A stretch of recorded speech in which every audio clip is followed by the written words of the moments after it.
Road पे आ सकते हो, उसके भी वो पैसे देते हैं आपको। यानी ये तो फिर पूरी तरीके का फ्रॉड है, इसलिए यही वाला केसेस हुए थे डक्की पे पहले। हाँ, बाइनोमो वाला डक्की पे हुआ था। अच्छा, बाइनोमो वो कुछ इसी से रिलेटेड था या थोड़ा डिफरेंट था? सेम टू सेम था। वो भी उसी तरह की एप्स हाँ, वो भी प्रमोट उसी तरह करता था की। जिसमें दिखाता था कि मुझे बड़ा फ़ायदा हो रहा है, बट जब लोग करते थे लोगों का लॉस होता था। ऐसे ही था ना?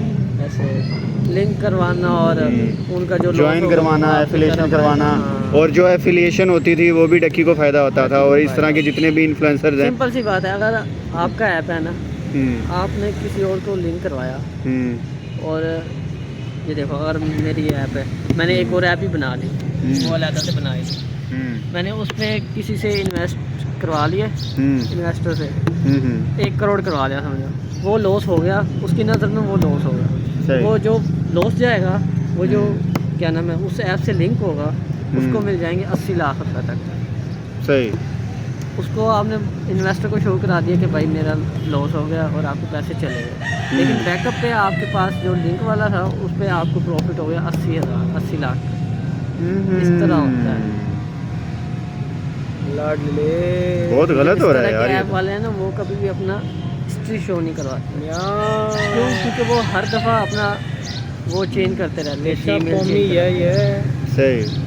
और ये जो कहते हैं कि भाई हम $100 की सीरीज शुरू कर रहे हैं, ये कर रहे हैं कि 30 दिन का कर रहे हैं, ये हर दफ़ा ही ना ऐप को क्या नाम है अकाउंट चेंज कर देते हैं। न्यू जीमेल से अकाउंट बनाते हैं, फिर उससे लिंक करवाते हैं, फिर जब सीरीज शुरू करते हैं बीच में प्रॉफिट होता है, लॉस होता है, जिनका लॉस होता है वो आपके तरफ आ जाते हैं प्रॉफिट में।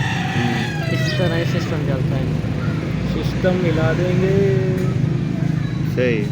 यानी कि इनसे एक एवरेज बंदे को कोई फ़ायदा नहीं हो सकता, वो लॉस में रहेगा। रियल काम की तरफ आते हैं। अस्लान भाई, अपर के बारे में बताओ, इस सबसे बच के कुछ ये वाली वीडियो ओके करके फिर अपर की तरफ आते हैं। लास्ट नोट है कि क्या हमें इन चीज़ों की तरफ आना चाहिए? या इन चीज़ों की तरफ नहीं आना चाहिए आपको। अगर इन चीज़ों में कोई इंटरेस्टेड भी हो तो वो कौन सा ऑप्शन उसके लिए बेस्ट है, अगर कोई बंदा आना चाहता है? आना चाहता है तो क्रिप्टो बेस्ट है। अच्छा, क्रिप्टो स्पॉट ट्रेडिंग, सही। उसमें सीधी तिजारत ही होती है।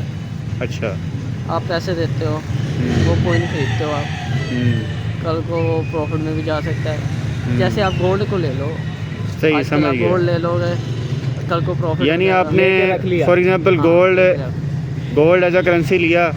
जिस तरह से हमें एक लड़का भी बता रहा था, वो भी हमें ये बता रहा था कि उसने गोल्ड को एज अ करेंसी लेके रखा हुआ है, और जब वो ऊपर नीचे जाती है मार्केट तो उस हिसाब से वो बेचता और ख़रीदता है और उसको वहाँ से प्रॉफिट आता है।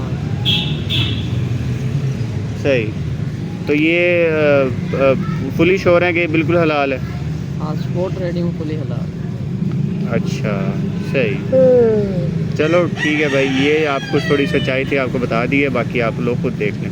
हम किसी चीज़ को भी प्रमोट नहीं करते हैं, तो यही है।